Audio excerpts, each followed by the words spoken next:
ఇక్కడ ఉన్నటువంటి అమ్మవారు ఎంతటి గొప్పది అంటే భక్తులకు కొంగు బంగారంలా నిలయమైనటువంటిదే కాక న్యాయాన్ని సంరక్షించేటువంటి బంగారు తల్లిగా బగళాముఖి అమ్మవారు మనకు దర్శనమిస్తుంది.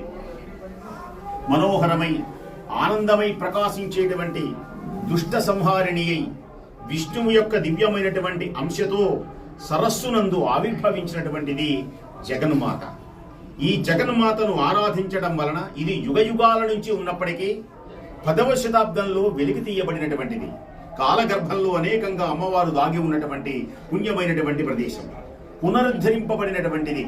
చోడరాజు అని పేరు కలిగినటువంటి ఒక మహానుభావుడు ఇటు వస్తూ ఉంటే ఇక్కడ బండ్లన్నీ ఆగిపోయినటువంటి సమయంలో ఆశ్చర్యపడి చోడరాజు అనుకున్నారట, ఏమిటి ముందుకు సాగటం లేదు అని.